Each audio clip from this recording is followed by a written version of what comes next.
This is Yair Davidiy, speaking to you from the land of Israel. I represent Brit-Am, Hebrew awareness. We search for the whereabouts of the lost and tribes. We have found them amongst Western nations. And our goal is to spread this knowledge. That is the primary purpose of what we work for, what we believe in. Together with that, we also work towards the rapprochement, coming together of the hearts and the minds of people from Judah, from the Jewish people, and also from descendants of lost and tribes whom we find amongst Western nations, and for the advancement of biblical values, appreciation of the Bible in general, and of the values and the principles that the Bible stands for. So that is what we do, that's what we are about. Present talk concerns the peoples of Scandinavia, especially Norway, and different points of interest concerning them. We had a question which comes up now and again. Why do the Nordic countries hate Israel? The Nordic countries meaning Sweden, Norway and Dan. Finland is also a Scandinavian country, but is often not included amongst the Nordic peoples. Whether it should or should not be, that's a different matter. But by Nordic peoples, primarily Norway, Sweden and Denmark are intended. And the press, the public press, and sometimes public figures in these nations sometimes come out with criticism, severe criticism against Israel. Sometimes they're blood libels. They tell lies about Israel. They accuse Israel of committing war crimes, of doing horrible things against the Palestinians, or intending to do horrible things against them. And they cast Israel in the role of a villain, whereas Israel is more often the victim, or the passive side, the side which is suffering from the depredations and the antagonism and terrorist acts of Palestinians and of Arab Muslim fanatics. At all events, there's a certain degree of prejudice found amongst Scandinavian peoples, but we have to keep a balance. We have to keep this in perspective. It's not as bad as it could be depicted if you only concentrate upon the negative points, but it exists. So it exists and it is there. It cannot be denied. So what are the explanations for it? So historically, the Scandinavian nations didn't accept many Jews into their country. From long before World War II, that was the principle. That was the overriding policy amongst these peoples. From the very beginning, ever since they started to become liberal democracies, they didn't accept many Jews into their area.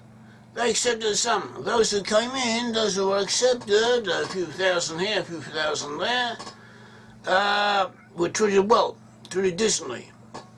In World War II, Denmark saved all of its Jews. Every single Jew in Denmark, almost every single Jew in Denmark was saved, was rescued. And it was due to the heroism and the coordinated actions on behalf of the Jewish people by the Danes. So that is a good point in their favour, which can never be forgotten. Norway, on the other hand, the police force of Norway tried to turn the Jews over to the Nazis. About 40% of the Jews were turned over. The rest escaped the Norwegian resistance, enabled them to escape. And they escaped mainly to Sweden, some to England. But apart from that, even though there were some Norwegians who worked for the Germans, there were also many Norwegians who worked against them. The overwhelming majority of the Norwegians were against the Germans, and they did a lot of harm to them. They helped shorten the Second World War. A lot of people don't realise that. It is often not appreciated enough. The Norwegian resistance helped destroy the German heavy water faculties. The Germans were doing research and making preparations of their own atom bomb. And they needed what is called heavy water for this, for the sake of their reactors, to keep their reactors safe. They needed what is called heavy water. This heavy water was produced in Norway, and the Norwegian resistance, in coordination with the British, destroyed the faculties, thus denying the Germans the use of heavy water, and that is an important point. In addition to that, the Norwegian resistance and the existence of Norway as a strategic area required that the Germans keep 300,000 soldiers in Norway, one soldier for every 8 Norwegians. And they had to be kept there, not only because they were afraid of the British invading from over the sea into Norway, which they did intend to do, which Churchill always hoped to do, but also because the Norwegians were basically against the Germans, didn't want the Germans in their country, wanted the British to win the war, wanted the Allies to win the war, and because of that they had to keep such a large number of soldiers there. And this number of soldiers was the same number of soldiers who were lost to the Germans at the Battle of Stalingrad, and they had to be kept all during the war, and they had to be kept and fed and replenished and supplied and looked after. And this was a drain on the German forces. It incapacitated these German soldiers, and they were not able to be used and employed elsewhere. So this was a contribution. It was as if they had been defeated in war, even worse than if they had been defeated in war. So if they had been defeated in war, they would have been dead and buried or forgotten. Since they had to stay there and be kept fed and looked after and so on, the drain on the German resources was even greater. So that was a contribution that Norway made to the Allied side in the war, and this indirectly shortened the duration of the war and helped save Jews. Finland also protected the Jews in this country, apart from by mistake or by an oversight, one could say, when we handed over to the Germans. And also after World War II, these nations, Scandinavian nations on the whole, were pro-Israel, they're in favour of Israel, they helped the state of Israel. Norway, with British approval, supplied Israel with heavy water. The heavy water needed to produce its own atom bombs. The atom nuclear project, nuclear bomb project, was started with the help of the French, was pushed through with the help of the French. At a certain stage after de Gaulle came to power, the French tried to backtrack, to go back on it. They weren't as enthusiastic as they'd been previously. And Norway, with the connivance of Britain, helped push it through and bring it to completion, so that shortly afterwards Israel was able to produce its own atom bomb, and it's now not long after that, it managed to build up a stockpile of 100 bombs. And without these bombs, the state of Israel would have been in danger of destruction by its enemies, by Turkey, by who knows who, Russia, all kinds of dangerous peoples all around, and even now it is still in danger of planned destruction by Muslim fanatics and by others. And so Israel needs this. It enables the survival of Israel is dependent upon these bombs, it's dependent upon this reserve option that it has. And so the Norwegians and the Swedes and the Danish and the Finns, they have helped Israel on the whole. They've been more pro-Israel than not, but they've also been against it now and again. And sometimes the anti-Israel propaganda is harmful. It is also it is calumnious. It is hateful. It is slurred, liberals. It is not true. So this shows a certain malice in the hearts of those producing it. So there are anti-Semitic, anti-Jewish elements present in the country. And this can be partly explained by the fact that within these nations were very generous in allowing millions, or very large numbers of Muslim refugees to enter their lands from all over the Islamic world.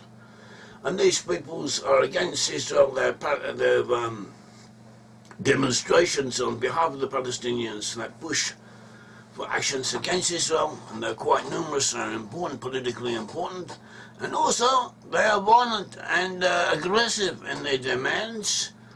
Norway is ruled by women, or not ruled by women. No, women are very important in the government of Norway. They want to enable women more often than not, this Prime Minister is a woman. Also in Sweden and Denmark and Finland, there too, women are important. And there may or may not be a partial explanation to their pro-Palestinian attitude that women sometimes, not always, it is found amongst women a tendency to accommodate violence, to accommodate aggression, to try and see the other side, not to meet aggression with aggression, but to placate the aggressor. So this could be a partial explanation of why they are against the State of Israel in their public policies and in their public declarations. So this is worth noting. But nevertheless, the Nordic countries are populated in part by descendants of lost 10 tribes. Possibly the majority of their population are descended from Israelites, if not the majority, a good, very large portion amongst them. And this is undeniable. So here and there you have problems, and there are things that need to be explained and reasoned with. But this is the reality. They don't know who they are. Truth should be made known unto them. And even amongst Jews in America, we have people, Reformed Jews, we other Jews, assimilated Jews, and these Jews often also against the State of Israel, also verging on being anti-Jewish. And they are just 1 or 2 generations away from having been previously observant Jews. So this is not necessarily indicative of non-Jewish ancestry or non-Israelite ancestry to be anti-Jewish, but it is a factor. It is a factor that has to be taken accounted for. At all events, the majority of the peoples we are dealing with in Scandinavia are descended from Israelites. And we have proofs of this. These proofs include biblical proofs. And the Bible says that 10 tribes will be found at the ends of the earth, meaning the geographic extremities, such as those of the Scandinavian nations. See Isaiah 24:16, 26:15, 41:8-9, 43:6, 49:6. For instance, Isaiah 41, verses 8 verses 8 and 9, 41:9, 8-9. But you, Israel, are my servant, Jacob, whom I have chosen.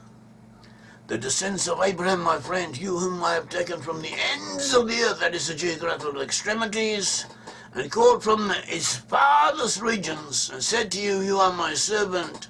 I have chosen you and have not cast you away. He is talking here according to the context of the lost 10 tribes of Israel.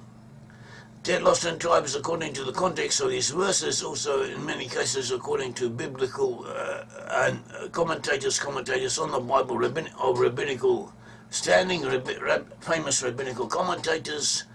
Lost 10 tribes were to be found in Eam and Eam, meaning islands, isles of the sea. This word Eam means not only islands, it can also refer to the coastlands, to the coastal areas, according to the context.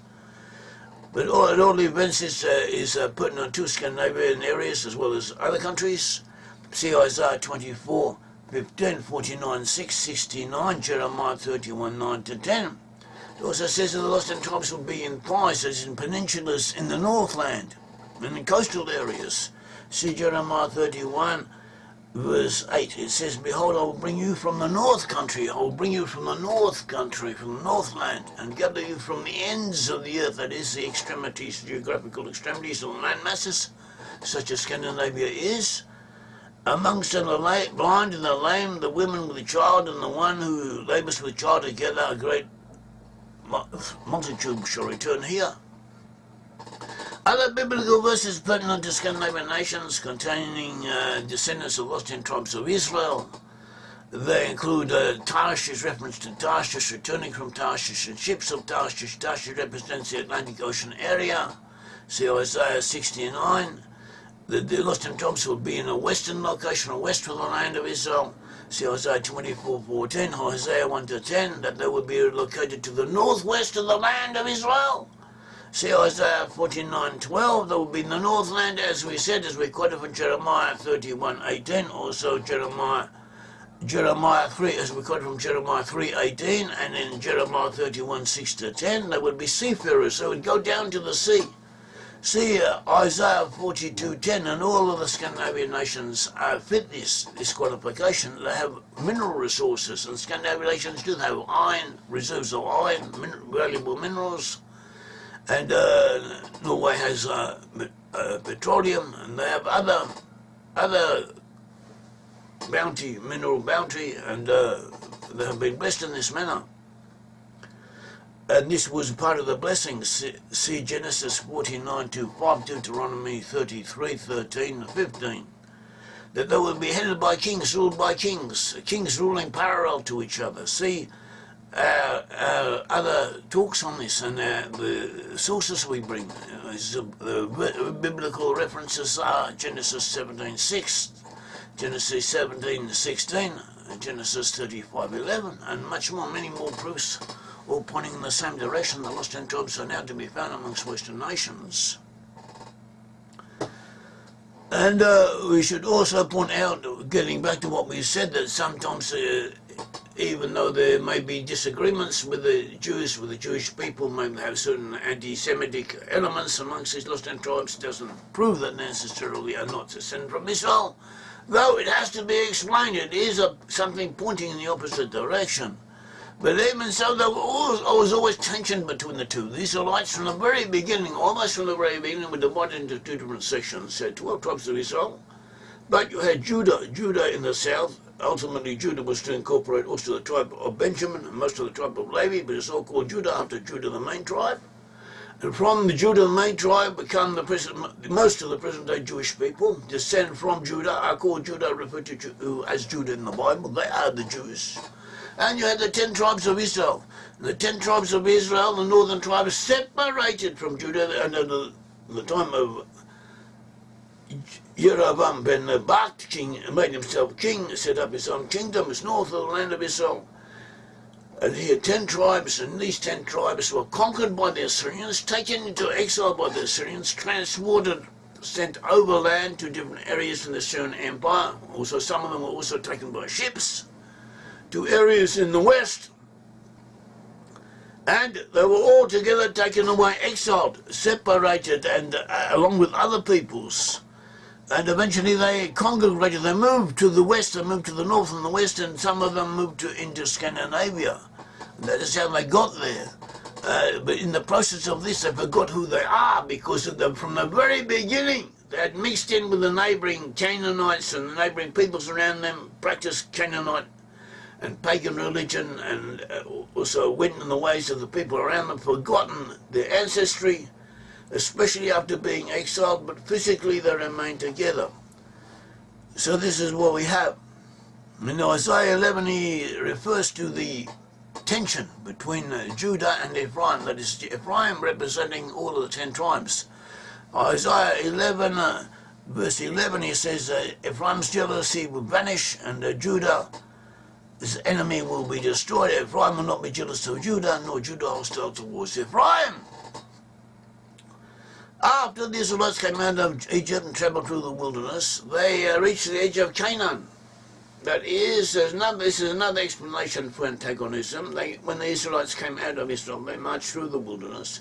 They reached the edge of Canaan. They had to prepare themselves to conquer the land. They sent in 12 tribes. One chose each a representative. In other words, 12 spies. The one representative from each tribe, 12 spies were sent into the land to spy it out. And they came back. 10 of the tribes had a negative report, but the tribe of Judah and the tribe of Ephraim had a positive report. Nevertheless, the mass of the people listened to those who had a negative report, and the people were demoralized, and they wanted to go back to Egypt, and they were angry. And because of that, God was angry with them, and they were punished that they would have to stay in the wilderness for 40 years. 1 year against every day they had spent in spying out the land. And so this was the sin of the spies, which was very serious. It was even more serious than the sin of the golden calf, because the sin of the golden calf was forgiven or partially forgiven. It could have been overlooked, with the sin of denying the value of the land of Israel was not overlooked.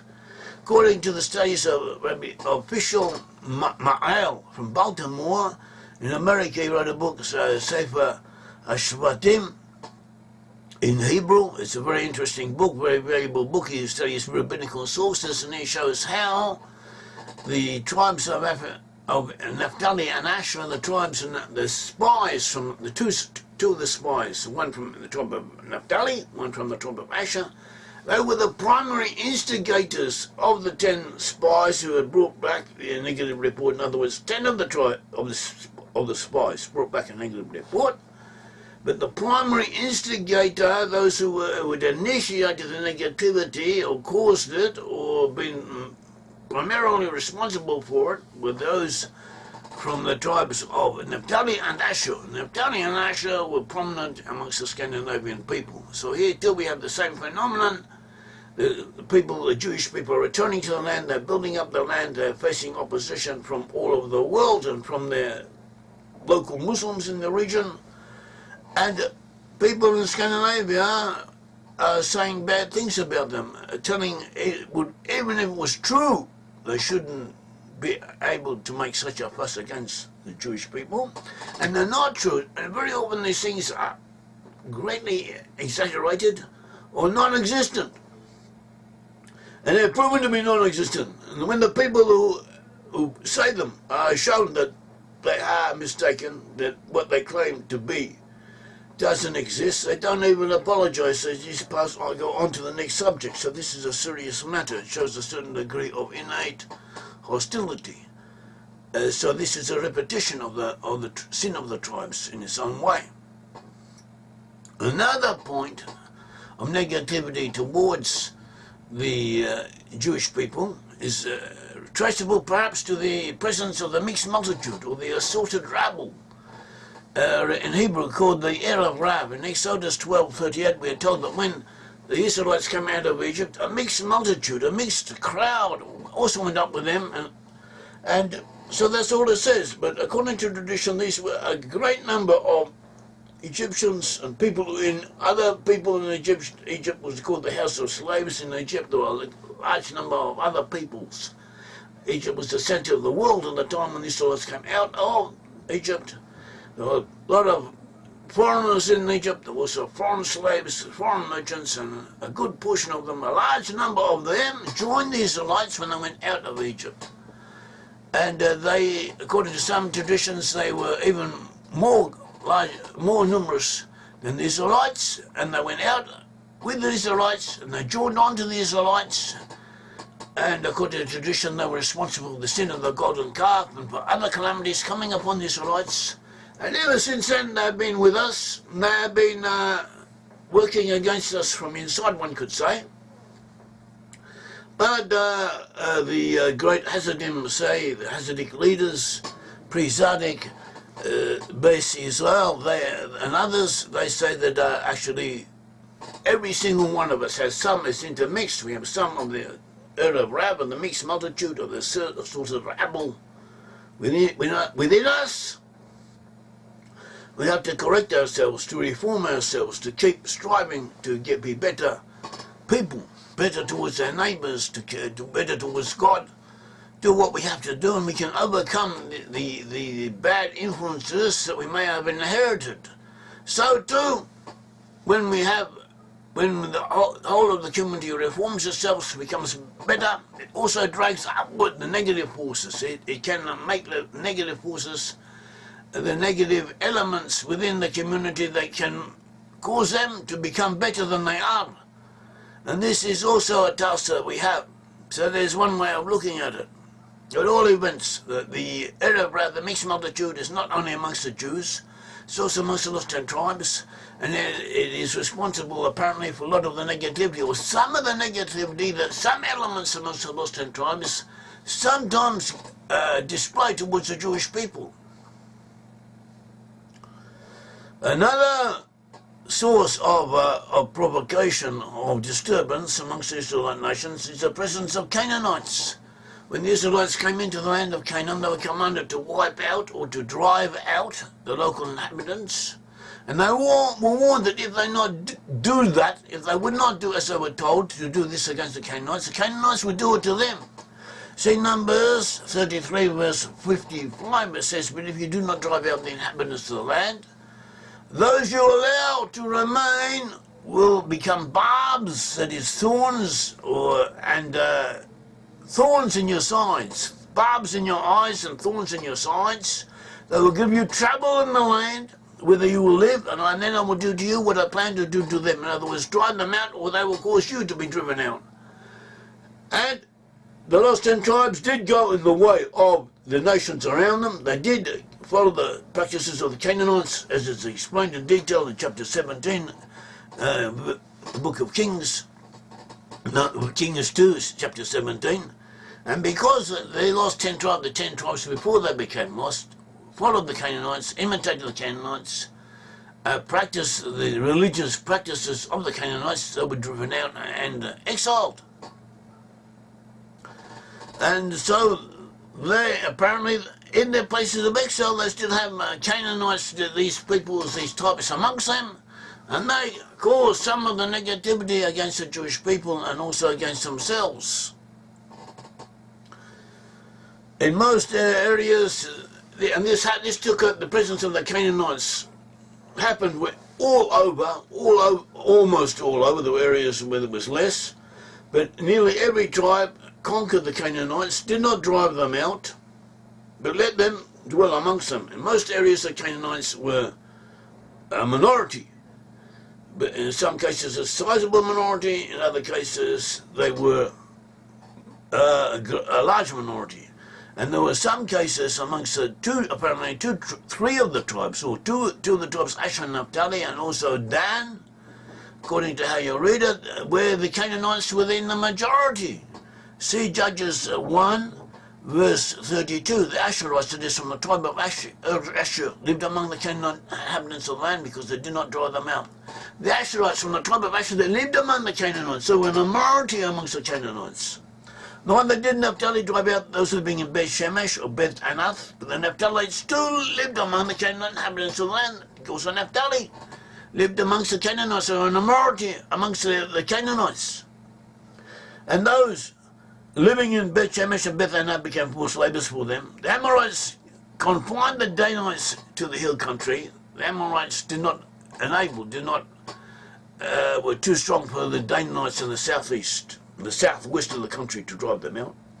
They forced the Danites to live in the hill country, not allowing them to come down into the plain. The Amorites were determined also to hold out in Mount Heres, Ayalon, and Shalabim. And the power of the tribes of Joseph increased. They too were pressed into forced labour.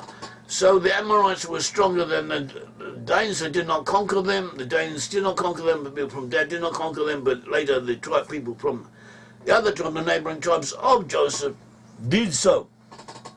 At all events, the impression from this is amongst the tribes of Asher, Naphtali, and Dan, there were more Canaanites than there were Israelites. And from these areas come the inhabitants, or a good portion of the inhabitants of Scandinavia. So this too is worth noting. We have Psalms 106 condemns the Israelites for not driving out the Canaanite peoples. It says they did not destroy the peoples that the Lord commanded them, but they mingled with the nations, that is the Canaanites, and adopted their customs. They worshipped their idols, which became a snare to them, became a cause of downfall to them. They sacrificed their sons. They committed human sacrifice. They copied the practice of the Canaanites, and their daughters to false gods. They shed innocent blood, and the blood of their sons and daughters, whom they sacrificed to the idols of Canaan. The land was desecrated by their blood. They defiled themselves with what they did. By their deeds they prostituted themselves, and they were driven out of the land because of this, as we find in 2 Kings chapter 17. And also, historically, we find that the peoples of Scandinavia, Asian peoples of Scandinavia, practiced a type of Canaanite religion. So did the Celts under the Druids. It was a mixture of Israelite of Hebrew practices, Hebrew beliefs, intermixed with Canaanite ones. And the spiritual residue of this apparently has continued. We find amongst those who are enemies of the Jewish people, enemies of the Bible, and so it's worth noting that it shouldn't be racist. We don't have to be racist, but should keep these things, these ideas, in our mind, in the back of our mind. Take account of them, reckoning them in with other factors. Everyone at some stage of their life has done things that they're not proud of, they wish they had not have done. And everyone can give in to temptation, can be led astray, and these days the media and the society around us wants to seduce us and lead us along the wrong track. And it's difficult to keep oneself entirely isolated from these influences. So you cannot attribute everything to bad company or to bad peoples amongst you, around you, but this is a factor. At all events, concerning Norway, we consider Norway and other Scandinavian nations to be Israelites. They fit the prophetic indications concerning the lost 10 tribes. They have fulfilled the blessings, received the blessings that were promised to the 10 tribes, and they have fulfilled their goal of uplifting the rest of the world to some degree through their example, because the Scandinavian nations are small countries compared to the USA and the British Isles and France and even Holland. The Scandinavian countries are smaller tribes, they have smaller populations, but they have done quite a lot. Man for man, size for size, they have contributed quite a lot to the world progress, and they have and they are something to be admired and to be looked up to. Another point worth mentioning is that the name Naphtali is the same meaning as Viking. We identify the tribe of Naphtali with Norway. The Vikings were people important in history at a certain period. They emerged from the countries of Sweden, of Norway, of Denmark. Could be that the area of Norway was the most important, and they invaded the West. They settled in Western areas. Amongst other places, they settled in Ireland, in Scotland, in England, in Normandy, Western France, and elsewhere. And different Vikings from different areas went to different places. In Ireland, there were more Vikings from Norway, whereas in England there were more from Denmark. In England, the Danes, the Vikings from Denmark, settled more on the east coast, whereas the Vikings from Norway settled on the west coast. There were also Vikings from Norway and Scotland. It is believed that the name Viking derives from a word meaning inlet. The Vikings were dwellers on inlets, on bays. They lived, or they held out, they dwelt, one could say, in inlets, in coastal inlets, indentations on the coast, which gives ships protection from storms. Also, they're possibly warmer than other parts of the coastline, and that is where the Viking ships used to hold out, used to lay in wait, as if to say, and that is where they used to emerge from. And therefore they were called Vikings, because these inlets were called viks. Viks, according to Ørjan Svensson, who gave us this information, vik connotes turning or twisting. Alternately, the Vikings came from an area called Viken. Viken is on the borderland between Norway and Sweden, but mainly in Norway, and the Vikings came from that. But this area too, Viken, is also so named because of the viks, the inlets on its coastline. So either way, the Vikings got their name from a word related to twist and turn in Norwegian, vik. And this is the same name as the name Naphtali. Naphtali was given his name by Rachel. Rachel was the wife of Jacob, and she gave Jacob her maidservant Bilhah to have children from her. And one of the Jacob from Bilhah had two children, Dan and Naphtali. When Naphtali was born, Rachel was happy, exalted, because she had struggled. She had struggled. She was in a competition. With the sister Leah. She said she had struggled with her sister and overcome with the birth of one more son. And the word for struggle in Hebrew is patil, wrap around. And when you wrestle with someone, you wrap around them. You twist and turn with them. So that is where the name Naphtali comes from. And this is the same meaning, the same connotation as the name Viking. And we identify the Vikings, or the people from Norway, or the people of Norway, amongst whom the Vikings were prominent, with Naphtali. So this has there's a connection there. That the name Viking, the name Naphtali have one and the same meaning. Another parallel that we notice is that in the land of Israel, the tribe of Naphtali had its territory besides the lake of Canaan, the Sea of Galilee in the Galilee, and there it was known for its fishing on the coastlines. So too in Norway, the Norwegians were known for fishing on the coastlines as well as small-scale farming. They would combine the two, similar to what the tribe of Naphtali had done. There may be something to this, parallel. Naphtali was distinguished by speed and alacrity, a gift for pacification and conciliation. Naphtali was symbolized by a female deer. Norway is a symbol of a moose, which is a type of deer, but nevertheless Naphtali was symbolized by a female deer, but in symbolism it is accepted that a male deer can be replaced by a female deer and vice versa. And the symbol of Naphtali, according to tradition, according to the blessing of Jacob, was a female deer.